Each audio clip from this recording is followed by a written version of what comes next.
She had warm brown eyes that had learned to hide a deep pain and a figure that didn't fit the cruel, narrow standards of the East Coast elite her family name had thrust her into. As a black woman from an old money family, she was a striking presence, not for her wealth, but for her quiet elegance and the way she looked at people as if everyone had a story worth hearing.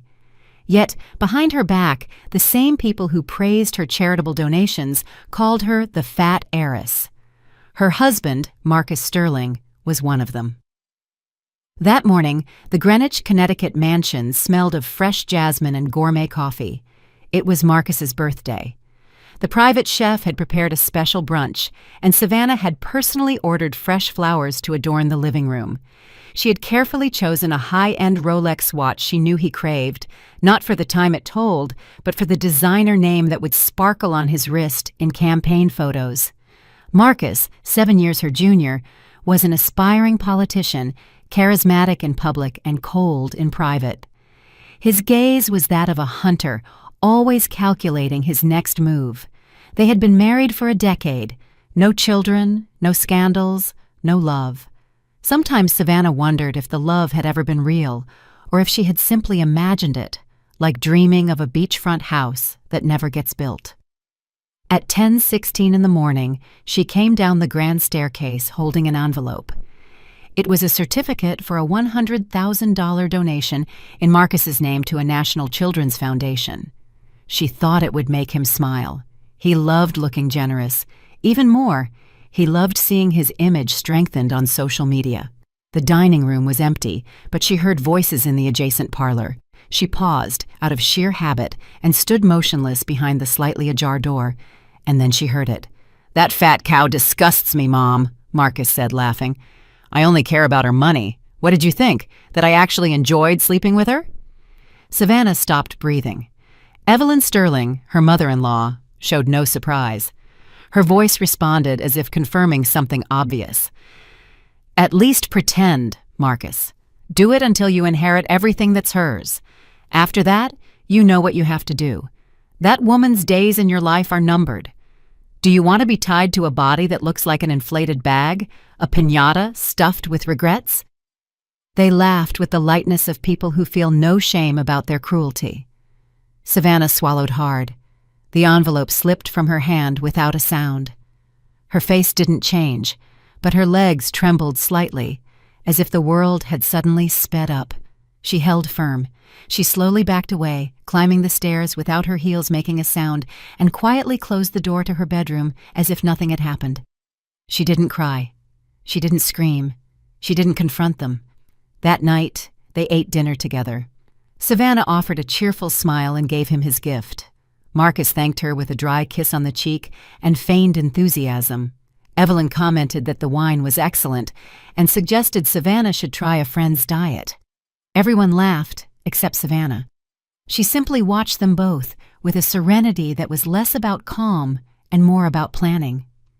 Past midnight, Marcus was sound asleep in the main suite, while Savannah walked barefoot through the house. She looked at every corner. The artwork she had chosen, the furniture she had imported from Italy, the grand piano she never learned to play. Every object was a silent witness to a life that had never truly been hers. It was a museum built to fit a mold that had been suffocating her for years. In the study, she pulled out a sheet of paper and wrote in a steady hand, "Thanks for showing your true colors." She signed it without a name.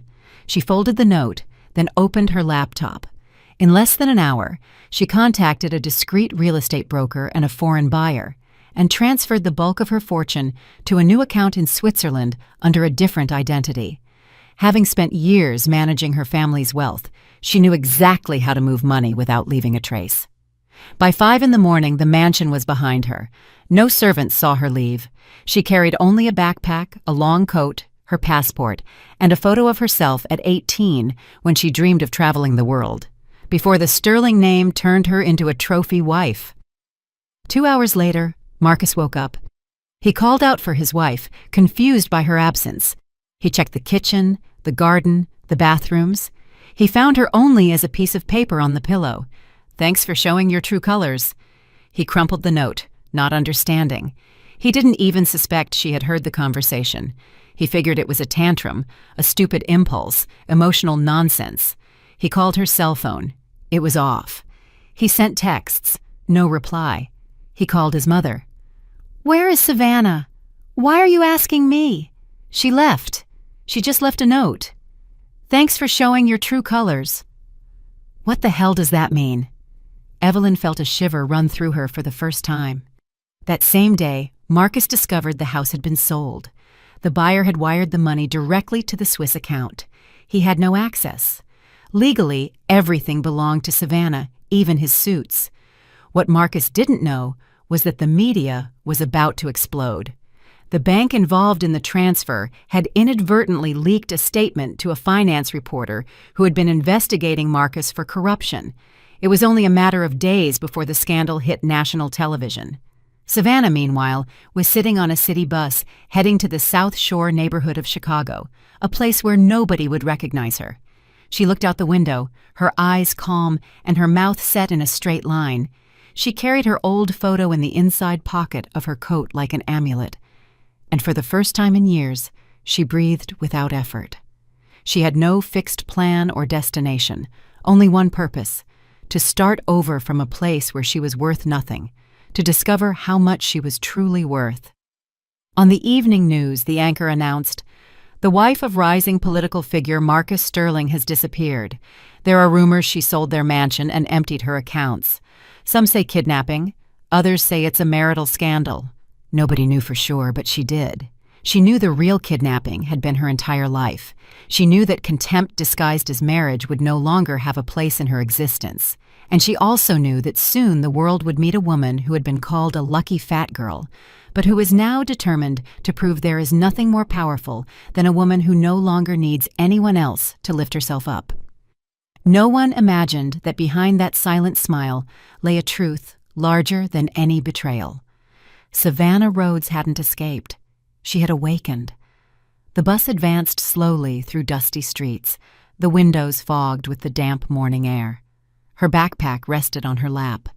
Inside, there were no jewels, no designer clothes, no expensive perfumes, only documents, some cash, a notebook filled with phrases she wrote when her chest couldn't contain the tears, and that faded photograph of her youth. Her, standing by the ocean with her arms open as if the whole world belonged to her. Back then, she hadn't yet met Marcus. Back then, she hadn't yet become the elegant shadow of a fraudulent life. The bus stopped with a screech. The driver turned his head without interest and said in a rough voice, "South Shore, last stop."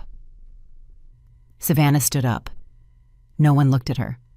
No one recognized the woman who, just 2 days ago, graced the covers of fashion magazines and charity event spreads. In this world, she was invisible, and for the first time, it gave her a sense of relief. South Shore wasn't a poor neighborhood. It was a wounded one. The cracked facades seemed to tell stories of fierce winters, broken promises, and hopes that survived like weeds between the stones. Children played barefoot in puddles of dirty water. Women swept sidewalks while carrying babies on their hips. A man sold BBQ ribs from a food truck on the corner, an old radio spitting out timeless, soulful R&B. Savannah walked the streets, observing every detail with a mix of fear and fascination. A taped-up notice on a house gate caught her attention. Room for rent.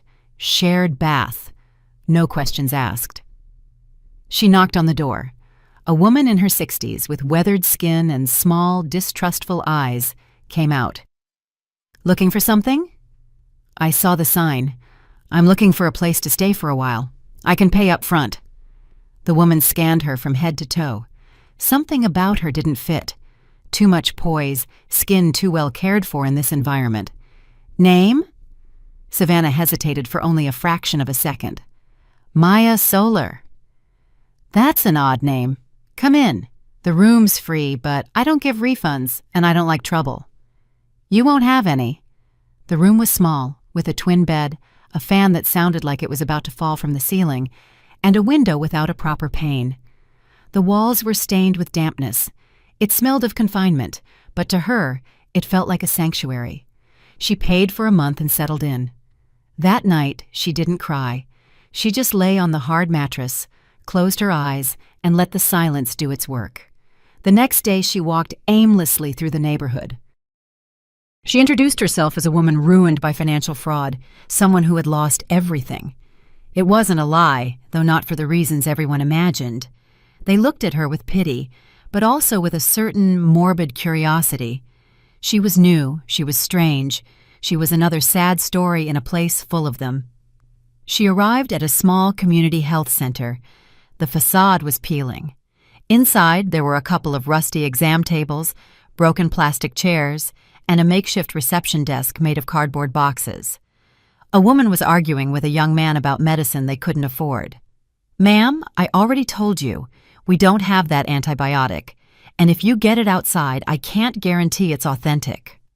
The masculine voice belonged to a tall man with disheveled brown hair, his shirt sleeves rolled up, and dark circles under his eyes that revealed sleepless nights. His eyes were marked by sadness, but his tone was firm, yet warm. Savannah watched him for a few seconds. He glanced at her fleetingly, then refocused on the patient. "Tell your son to keep coming. Even if you don't have the money, we don't deny care here. We'll find the medicine somehow." When they finished, Savannah approached. "Are you the doctor?" "I'm Elijah Vance. Do you need medical attention?" "No, I came to volunteer. I have experience in organization, management. Maybe I can help with inventory, coordinating donations, things like that." Elijah observed her in silence. There was something about the way she spoke that contained certainty in her voice that didn't match her story of having lost everything.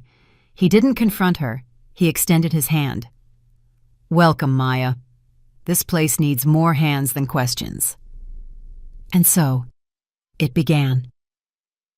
In the following days, Savannah learned to fold stained sheets, organize boxes of expired supplies, and receive minimal donations that arrived like miracles. No one asked about her past.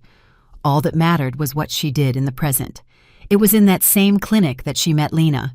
She was 8 years old, with dull hair and big, dark eyes that looked as if they knew too much. She sat on the exam table, her head resting on the shoulder of a sweet-faced elder. "Ms. Della, she hasn't wanted to eat for 3 days," the woman said. "She has a fever at night, and her skin is getting paler." Elijah examined her, ordered tests, then stepped out into the hall and leaned against the wall. His face was tense. "What is it?" Savannah asked. "I suspect leukemia, but we need the labs, and that costs money." Savannah looked through the window. Lena was playing with a doll missing an arm, murmuring words softly as if telling it secrets. Ms. Della approached Savannah when Elijah left. "You're not from around here. Pardon me, but your hands are clean, your nails are neat, your back is straight. Life here tends to hunch us over." Savannah didn't reply. "Don't worry. I had my secrets when I was young, too. I'm not judging you. I'm just saying that when a woman is hiding something, she has to choose very carefully who she lets look at her, because some eyes are only looking for flesh, and others are looking for a soul. Elijah is the second kind." Savannah nodded, a lump in her throat. 2 weeks passed. Savannah became a part of the place, not for what she knew, but for what she offered: time, listening, commitment. She took care of cleaning, assisting, and carrying boxes. At night, she wrote in her notebook, one sentence repeated again and again: "I never had time for the poor until I became one of them." One morning, while organizing files in the small office, the phone rang. Elijah answered with a routine tone, but his face changed when he heard the name. "Sterling? Are you sure? And the file still exists?" Savannah dropped a box.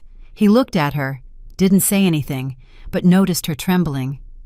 "You okay?" he asked. "Yeah, just got a little dizzy." Elijah returned to the call, ending it in silence. He didn't explain anything. He just went out to the back patio for a cigarette. Savannah felt her heart pounding, as if it wanted to escape her chest. Sterling. That name was a gunshot in her memory.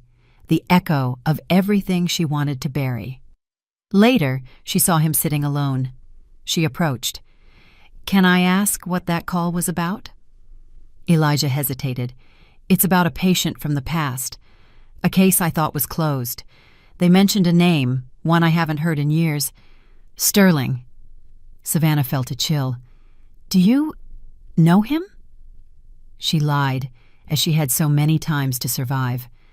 Elijah didn't insist, but his eyes looked at her like someone starting to put the pieces of a puzzle together. Savannah didn't sleep that night. She sat on her mattress, the backpack open, the photograph in her hand, and the notebook full of phrases that weighed heavier and heavier. She was no longer Savannah, but Maya Solar was also beginning to crack. In this game of names, lies, and hidden truths, she didn't know how much longer she could sustain the new life she was just beginning to build.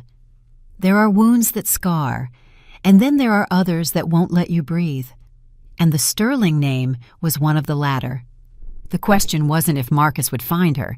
The question was whether, when he did, she would be strong enough to face him, or if she would fall back into the invisible prison she had fought so hard to escape. Savannah looked at herself in the cracked mirror of the shared bathroom as she washed her face. The water was murky and cold, and the dirty tiles reflected an image of herself she didn't fully recognize yet. Maya Solar. That name had become a kind of armor. She wore it with increasing ease, though a part of her still trembled inside. Weeks passed slowly, but something within her began to change. The humble routine, the real human connection, the absence of appearances, it all started to mold her heart, the way fire molds metal. She no longer thought constantly about Marcus. She no longer replayed that hateful phrase like a dagger embedded in her memory. Now she thought more about other things. Lena's laughter, the weariness in Elijah's eyes, Ms. Della's intuitive gaze, and an idea that began to strongly germinate. To build something new from the ruins, not for herself, but for other women who had also been used, manipulated, and silenced. Lena had become her center of gravity. The girl clung to her with absolute trust, as if she had been waiting for her all her life. They played with rag dolls, invented absurd stories, and shared silences that said more than 1,000 words. Savannah didn't need to be a biological mother to feel that bond. Deep down, she knew this was the love life had denied her 3 times. "Have you felt invisible too?" Lena asked her one morning as they drew on the floor with colored chalk. "Yes, many times," Savannah replied without thinking too much. "Then we're the same," the girl said, "because when people are scared, they look away, and then you don't exist anymore." Savannah felt a lump in her throat. She wondered how many times she herself had looked away, confined to her bubble of luxury and appearances, how many times she had pretended not to see the misery from her armored car. That guilt was a silent, constant companion. One hot afternoon, the neighborhood filled with music. A community fair was organized to raise funds. Elijah proposed it as an excuse for everyone to distract themselves, but it was Savannah who took charge. She convinced the neighborhood women to make sweets, crafts, knitted clothes. She coordinated the spaces, the times, the permits. In just a few days, she became a central figure. "I don't know who you were before, Maya," Ms. Della told her while they kneaded bread together. "But who you are now is good for this place." Savannah smiled. She had stopped correcting people when they called her by her new name. It was more than a disguise. It was a version of herself she wanted to be real. In the midst of this small rebirth, an unexpected memory surfaced. Elijah was talking to a nurse about an old file. They mentioned something that turned Savannah's stomach: Evelyn Sterling. "She was my private patient," Elijah commented, unaware Savannah was listening behind a curtain. "I was fired years ago when I refused to cover up illegal prescriptions they were giving to addicted patients. Her son, that politician Marcus, threatened to destroy my career if I spoke up." Savannah felt a pang. Her story and Elijah's had been connected long before they met. The same last name, the same corruption. The circle was closing without them knowing it, or perhaps fate was crueler than she imagined. That night, as the fair ended, Savannah climbed onto the roof of the building where she lived. She looked at the starry sky, and for the first time since she had fled, she allowed the tears to flow. It wasn't sadness, it was a bitter mix of gratitude and pain. She was alive, she was free, but there were still shadows she couldn't erase. Miles away, Marcus Sterling threw his glass of scotch against his office wall. The crystal shattered without anyone daring to look up. His political campaign was collapsing. Some donors were abandoning him. The media was beginning to suspect. Reporters were on the trail of the suspicious sale of the mansion. Savannah's disappearance had become a full-blown scandal. "Find her," he ordered the private investigator he had hired. "I don't care how. I need her back before this sinks me." The man, an ex-military type with a tired dog face, nodded emotionlessly. He already had some leads: bank movements, phone connections, blurry security camera images. It was only a matter of time. Meanwhile, Savannah visited an old abandoned warehouse on the outskirts of the neighborhood. No one watched her. No one suspected she had secretly bought the place using a new identity. Her plan was clear: transform it into a foundation for women who were victims of abuse, a real shelter with counselors, food, housing, and legal aid. A place where others like her could start over without having to lie about their names. She wrote everything down in a thick-leaved notebook: needs, suppliers, funding ideas. Elijah helped her without asking too many questions. He no longer looked at her with suspicion, but with something closer to admiration, although an unmistakable melancholy still beat in his eyes. "I lost my wife to misdiagnosed pneumonia," he confessed to her one night. "Private care killed her. Expensive hospitals make mistakes too. They just cover them up better." Savannah listened without speaking. She knew that, in a way, he too had been broken by a rotten system. At the fair, Lena was selling handmade string bracelets. Her smile was brighter than any street lamp. She ran between the stalls with energy. Ms. Della watched her with tired but happy eyes. Everything seemed to be flowing until the unexpected happened. Lena suddenly collapsed. Her body trembled briefly before going still. A pool of blood emerged from her nose. The silence was immediate. Elijah ran to her, lifted her in his arms, and shouted orders. Savannah followed, barely feeling her legs. At the clinic, they connected an IV, took samples, and applied oxygen. The diagnosis arrived with the force of a bucket of ice water. "The leukemia has progressed," Elijah said, his voice broken. "And we don't have what we need to treat her here." Savannah clenched her fists. There was no way she would stand by. Not now. Not with this girl who had given her back her soul. That night, while Lena slept with a fever, Savannah opened her backpack and checked her last reserve, a single piece of jewelry she had hidden with extreme care, the only one she hadn't sold or left behind. It was her grandmother's ring, with a sapphire that was worth more than the entire neighborhood. She clasped it in her fist and walked to the city. The next morning she returned with a sealed envelope and a check sufficient to begin the treatment. No one asked how she got it. No one had the right. But Elijah looked at her with new eyes. They weren't eyes of suspicion. They were eyes of certainty. "You didn't come here to hide," he told her. "You came here to rebuild yourself. And you know what? You're doing it, even if you're still breathing through lies." Savannah looked down. For the first time, she wanted to tell him the truth, tell him her real name, her story, everything, but she didn't, not yet. Lena, from her bed, smiled at her with dry lips. "Don't leave me." "Never," Savannah replied, taking her hand. The clock kept ticking. Marcus kept searching. But Savannah was no longer the woman who stayed quiet when she heard she disgusted him. Now she was a woman who fought, even if fear still breathed behind every smile, because lies, when sustained for too long, begin to take on a life of their own, and hers were breathing. The question was how much longer she could keep them under control, because when a lie learns to breathe, it can also learn to kill. Savannah woke up before the sun, as she had almost every day since adopting the name Maya Solar. The fan whirred with a constant noise, and the damp walls of the room seemed grayer than ever. She squeezed her eyelids shut before opening her eyes completely. She wanted to avoid, for a moment, the reality that weighed like a tombstone on her chest. Lena was still hospitalized, connected to medications that could barely control the advance of her leukemia. Every minute was a struggle. Every smile from the girl was a shield against despair. And despite having secured the initial funds by selling that hidden jewel, she knew it wouldn't be enough. The treatment would be long, brutal, and costly. Not just in money, but in soul. At the clinic, Elijah watched her more closely. Her movements, her silences, her meticulous way of avoiding talking about herself. It wasn't just admiration he felt for her anymore. There was something more unsettling, an intuition, as if he were walking on a map he already knew, but with the names erased. He was beginning to suspect that the story she told was a shortened, controlled, and glossed-over version.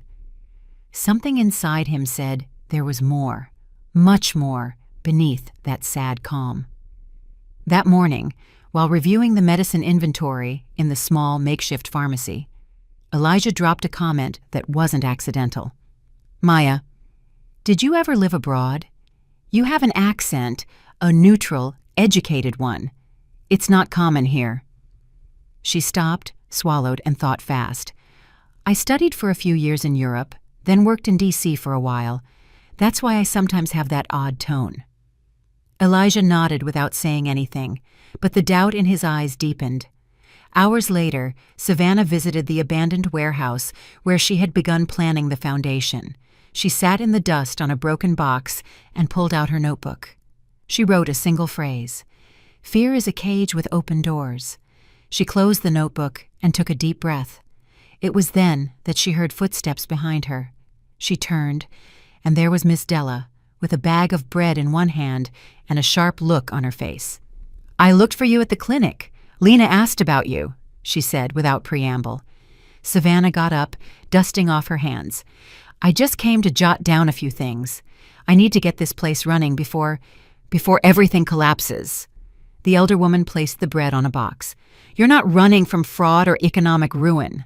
I knew that from the first day. Not because of what you say, but because of what you keep silent. You don't run from love, dear. You only run from fear. And you, who do you fear?" The question floated in the air like thick smoke. Savannah wanted to answer, but she didn't have enough words for everything she carried inside.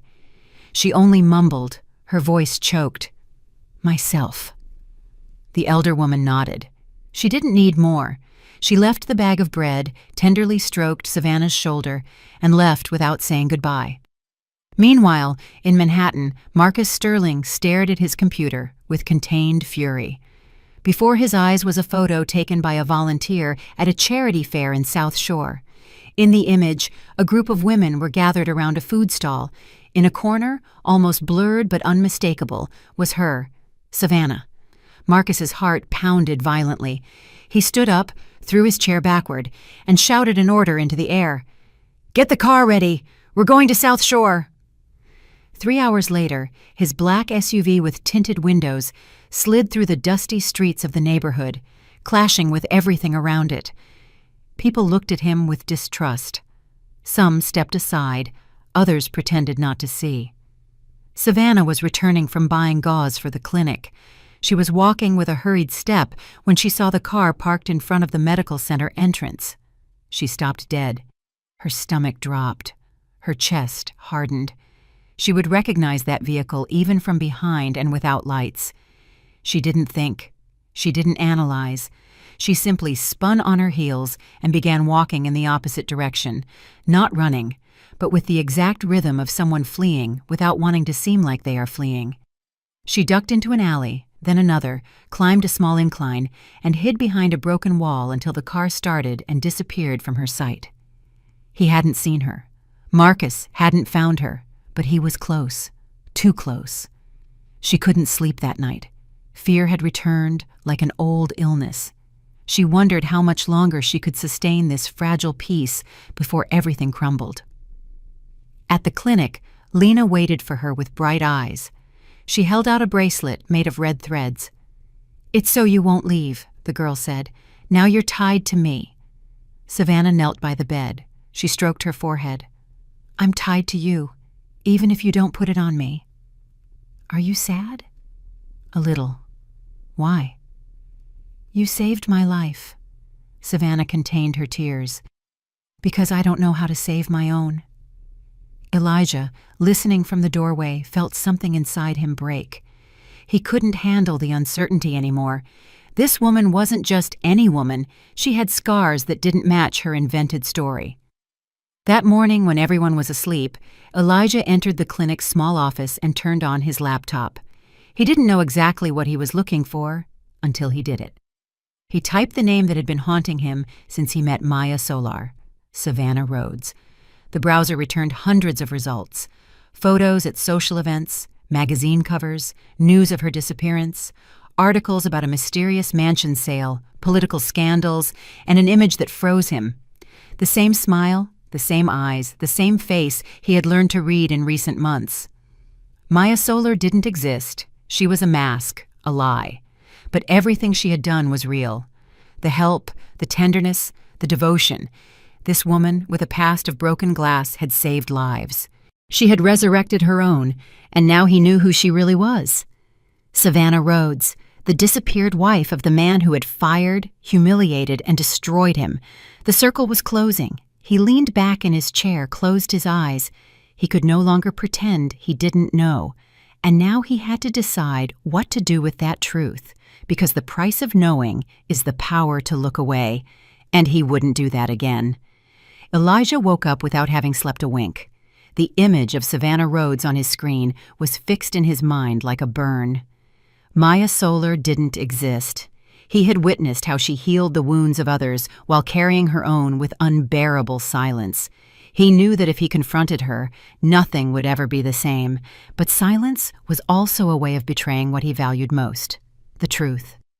He found her sitting on the clinic threshold, the notebook in her hands. She wasn't writing, she was just holding it as if it held her balance. "We need to talk," he said without preamble. She looked up. Her gaze showed no surprise. Deep down, she already knew that he knew. "Yes," she replied, slowly closing the notebook. "It's time." They went to the warehouse, that empty space that was slowly beginning to fill with meaning. Elijah watched her with the contained expression of someone about to throw a stone into the water, knowing he won't be able to stop the ripples it creates. "Why did you lie?" Savannah leaned against the wall. Her voice was low but firm. "Because if I told the truth, they would hunt me down. He would find me. They would use me again. And I no longer had the strength to be a pretty object to display in a glass case." "Savannah Rhodes," Elijah murmured, as if the name hurt his mouth. "Wife of Marcus Sterling, heiress to one of the country's largest fortunes. Disappeared, turned into a national mystery, and a broken woman. They didn't put that in the headlines." Elijah lowered his head. She approached him, looking him in the eyes. "I didn't lie to play games. I didn't do it to manipulate anyone. I just wanted a life that didn't hurt." "And did you find it?" Savannah smiled sadly. "Sometimes. When Lena laughs. When you talk to me without expecting anything. When I clean wounds without cameras around." He listened, but there was more inside him than words, more than judgment. "You're not a coward," he finally said. "You were brave to leave, but now you have to be brave enough to come back." "Come back to what?" "To say your name out loud, to face them, to take back what's yours. Because if you don't, they will, and they'll take it all away again, just like they always have." She looked at him for a long time, and something in her chest cracked. Meanwhile, in D.C., the media erupted with headlines. An anonymous report leaked from the prosecutor's office revealed documents, audio, and financial movements linking Marcus Sterling and his mother Evelyn to cases of money laundering, misuse of public funds, and bribery of judges. Marcus screamed furiously at his lawyers over the phone. Evelyn didn't leave her room, not out of shame, but out of fear. That morning, an envelope had arrived at her door with no return address.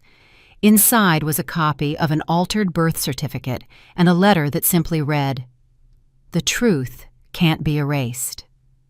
Evelyn didn't need more. The past she had buried with silence was coming back to demand justice. In an act of desperation, she did something she hadn't done in years. She called Elijah. He received the call at the clinic. Her voice was hoarse, almost unrecognizable. "Elijah, I need to talk to you. Only you." Elijah hesitated but accepted. He met her at a discreet hotel far from the cameras. Evelyn had aged visibly in just a few weeks. She wore no jewelry or makeup, only dark circles, tremors, and a fear in her hands that betrayed her. "I'm not here to justify myself," she said without looking at him. "I know what I did, but you need to know something. Marcus is not my son." Elijah blinked. "What are you saying?" "My husband and I could never have children. I was assaulted by a man when I was 18. I hid it. I pretended to be the legitimate mother. I raised that child as if I didn't remember how he came into the world." Elijah felt the air grow dense. "And you never told him?" "Never. Until now, because he is becoming that man, and I can't allow it." There was a long silence. Then Evelyn pulled out a small box. Inside were photographs, documents, and a sealed envelope. "Lena, that girl, what is her mother's name?" "She died giving birth. She's not listed in official records." "Look closely. That girl could be her granddaughter. There are coincidences. I don't have certainty, but there are dates, details." The son of the man who assaulted her could now have a daughter, and that daughter was with them. Elijah left that place as if carrying a dead body. He didn't understand how to connect all the pieces, but something told him the truth was closer than he imagined. That night, Savannah was waiting for him at the warehouse.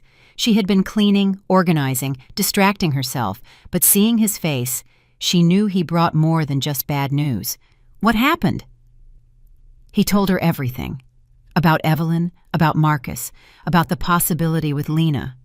Savannah remained silent, then walked toward the window and spoke without looking at him. "I have something to tell you, too." Elijah swallowed. "That I'm sick. Amyotrophic lateral sclerosis, ALS. I was diagnosed a year ago. That's why I left, too. I didn't want to die surrounded by people who would only cry about my inheritance." Elijah didn't know what to say. "I have a few years left, maybe months if I'm lucky, but I want that time to mean something." "It will," he replied, his eyes wet. "We're going to build that foundation. We're going to leave something that endures, even if you're not here." She hugged him for the first time without fear, as if touching him could anchor her body to this earth that would soon begin to fail her. Upon returning to her room, Savannah found an envelope with her name written in cursive. She opened it. It was a letter. She recognized the handwriting before reading it. It was from her mother. "Savannah, if you're reading this, it means I'm gone. I don't know how much damage I did to you. I only know there were years when I hated you, because you were everything I could never be, because your father loved you more than me, because you shone effortlessly, and I was just a gray woman trapped in a marble house. Forgive me for being so harsh, for not protecting you, for not telling you that you deserved better than a husband who only wanted you for your name. I knew it from the first day, but I stayed silent as always. This letter is not an excuse. It's a confession and a plea. Don't let my bitterness live in you. Be free. Be strong. And when you can't go on anymore, don't hide it. Allow yourself to be cared for, loved, supported, because even if you don't say it, you also deserve to be saved." Savannah burst into the kind of sobs that shake the soul, the kind that release years of invisible chains. The foundation wasn't finished yet. Marcus was still searching for her. The diagnosis was still in her body. But that night, for the first time, she slept without fear. Because the truth hurts, yes, but it also frees. And she no longer had room to carry lies. Now she just wanted to build something before her body gave out, and she would do it with Elijah, with Lena, with her truth as her only inheritance. The work on the old warehouse finished 2 weeks ahead of schedule. The hands of the neighborhood united as if the project had always belonged to them. Men who could barely read mixed cement with a surgeon's precision. Women who carried years of pain-painted walls as if they were washing wounds. Every brick, every tile held a story. Stories that until then no one had wanted to hear. The Maya Solar Foundation opened its doors in a ceremony without press, without cameras, without empty speeches. Only those who mattered were there. Lena, her hair already thin from chemotherapy, carried the scissors to cut the ribbon. Elijah, his eyes misted, held Savannah's hand as she took a deep breath, as if each inhalation was an act of resistance against death. Savannah had completed the legal paperwork weeks earlier. All her remaining assets, accounts, investments, and shares had been transferred to the foundation's name. Not a single jewel, not one property remained under her own name. Everything that was once a symbol of oppression would now be a tool of salvation. Savannah walked slowly through the new building's corridors. The white walls, the murals painted by the neighborhood children, the empty consultation rooms waiting for patients, it all moved her deeply. This place wasn't just a structure. It was her legacy, her redemption. Days later, in the shadow of a hallway corner, Evelyn appeared. No one had seen her arrive. She was dressed simply, without makeup or rings. Her eyes were swollen, and her body was stooped, as if she had been dragging a guilt for years that was finally too heavy. Lena was asleep when Evelyn entered her room. She sat by the bed and clumsily stroked the girl's hand. She murmured words that seemed directed more at herself than at the girl. Then she left silently, but Savannah was waiting for her outside. "I knew you would come," she said. Evelyn looked down. "I didn't come to justify myself. I came to ask for your forgiveness. Not for Marcus. He chose his path already. I came to ask forgiveness for myself, for being an accomplice, for staying silent." Savannah didn't speak for several seconds. "And you expect me to forgive you?" "No, just to listen to me." "Then speak." "I watched you fade away for years. You became something so perfect, it was impossible to see you. You were invisible, Savannah. Invisible, just as I was for my whole life.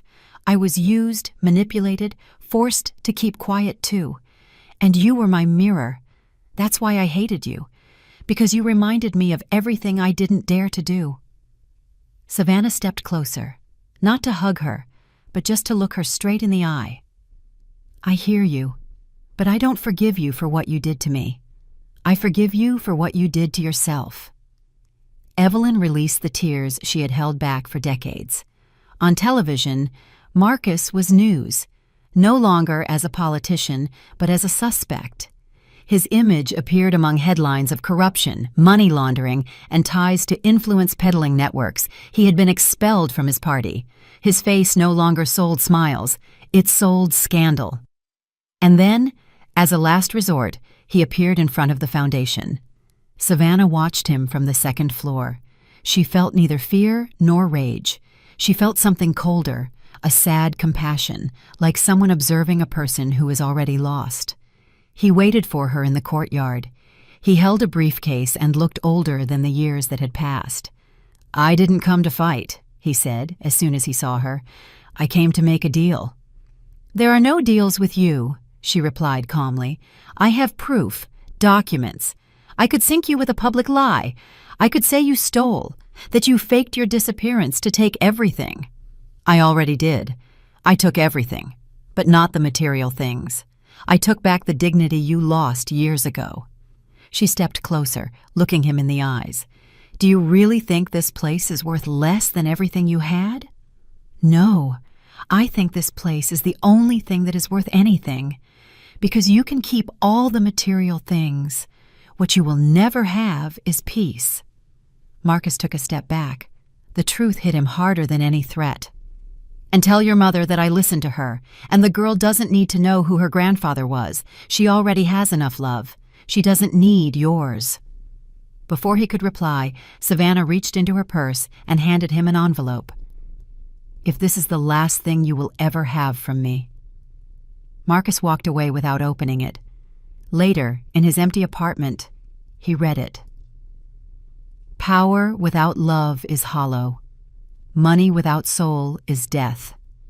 You killed me many times when I was alive, but I resurrected, and you are still buried in your own ego. We are no longer enemies. We are nothing. Learn to be alone. Maybe then you'll start to find yourself." Elijah and Savannah shared a night together. It wasn't a night of passion, it was a night of truth. They slept in the same bed, listening to each other breathe, like two castaways clinging to each other in the middle of the ocean. "Are you scared?" he asked. "I have peace, which isn't the same as the absence of fear, but it's enough. I love you." She didn't respond with words. She took his hand and placed it on her chest. The next morning, Elijah went to get coffee. When he returned, he found her asleep, smiling, but she wasn't breathing. He walked over, touched her, and knew she was gone. He didn't scream or cry instantly. He just sat beside her and held her hand until the sun fully rose. On the table were envelopes with handwritten names, one for Elijah, one for Lena, one for Ms. Della, one for Evelyn. Elijah's note read, "Don't cry for what wasn't. Be thankful for what was. I leave the life I wanted for myself in your hands. Never let anyone doubt your light, because you made me shine even in the darkness." Lena's note read, "You taught me that a smile can heal more than medicine. Promise me you will write your story, because the world needs to know a little girl who defeated fear." The Maya Solar Foundation continued to stand. It grew, it healed, it embraced. And on one of its main walls, a mural with Savannah's smiling face reminded everyone that some women, though they may die, never truly leave. Because what changes the world isn't money, it's the truth and the love that is built from it. Elijah didn't know how long he stayed by her side. Maybe an hour, maybe 2. The world seemed to have stopped in that simple room where she, with her quiet body and her smile still present, had decided to go without dramatic goodbyes, without noise, without fear. She left as she had lived her last months, in silence, but leaving indelible footprints. There was no funeral in a marble cemetery, no mass with chandeliers, no fake speeches from politicians. Her body was cremated, as she requested, and her ashes were scattered in the garden of the Maya Solar Foundation, right where they planted a young almond tree that Lena promised to water every morning. The news of her death spread quickly through the neighborhood. Women wept at the gate, children fell silent, and Lena went days without speaking. Elijah walked on autopilot, but he didn't stop. Things had to continue, and he promised himself he wouldn't let her story be buried in that white room. It was Lena who discovered something more weeks later. In one of Savannah's desk drawers, she found a carefully bound manuscript, in the same clear, firm handwriting she used for notes at the clinic. The handwritten title read, "My husband said I disgusted him." The prologue began, "This is not the story of a woman abandoned, but of a woman who learned to abandon herself to please the world, and one day woke up." Elijah read it in a single night. When he finished, he knew what he had to do. Months later, the book was published by an independent publisher. No one expected the phenomenon it would become. It went viral, first on social media, then in traditional media. Women bought it in silence, shared it with tears in their eyes, whispered about it at neighborhood meetings, and analyzed it in universities. Savannah's story wasn't just about a betrayed wife. It was about every woman who had ever felt less than enough. In interviews, Elijah appeared to talk about the Foundation's project. He never took a single cent for the book. All proceeds were dedicated to creating new Maya Solar Foundation locations in other regions. The idea was clear: no woman should have to disappear to live again. Lena was the one who named the second location. She called it the House of the Reborn. It was small, modest, but full of life. She herself painted a wall with the phrase Savannah left her in her letter, "Promise me you will write your story." And she did. Lena wrote, She published a children's book inspired by her experiences, where a little girl defeated the monster of gray days with a smile and a red bracelet. She was invited to book fairs. She gave interviews. She always spoke of Savannah as if she were still alive, and for her, she was. Elijah continued as the Foundation's medical director. There were days when the weight of her absence fell upon him like a stone, but all he had to do was step into the garden and see the women laughing, the children running, the volunteers arriving with enthusiasm, to know that Savannah had won, that her love had not died, that her legacy was not ash, but a root. He wore a locket around his neck. Inside, a lock of hair she had given him before she died, along with a note. "When you doubt yourself, touch this. Here is the part of me that will never leave." He never opened it in public, only on solitary nights when the silence hurt. Evelyn also changed. No one believed it at first, not even her, but she did. She began visiting homes for vulnerable women. She became an anonymous volunteer at a center for abuse victims, and most unexpectedly, she donated all her properties, shares, and accounts to the Maya Solar Foundation. She disappeared from the public eye. No one ever heard from her again. Some say she went to a convent, others that she moved to another country. The truth is that her name ceased to be synonymous with power and became a silent shadow that no longer sought to control anything. Marcus, for his part, sank. He lost everything: fortune, reputation, allies. He tried to publish a memoir to clear his name, but no one bought it. He faded into oblivion, as men who built empires only on lies do. Elijah once saw him at a city cafe alone, disheveled, with a lost look. He didn't approach. He didn't say anything. He just thought of what Savannah had written in that last letter. "We are no longer enemies. We are nothing." A year after her death, the Foundation organized a special ceremony in her name. People came from different places. Women who had read her book, who had escaped violent homes, who had been rescued from trafficking, who had healed in silence thanks to her story. They spoke out loud, without shame, without fear. At the end of the event, a woman took the microphone and said, "I was invisible until I read her story. Savannah didn't die. She woke up in me and in many others." Elijah closed his eyes and smiled. As he left, Lena took his hand. "Do you think she sees us from up there?" "I have no doubt. She is in you, in me, in all of us. I dream about her sometimes. What does she say?" "To keep writing, that words heal too." And Lena wrote a lot.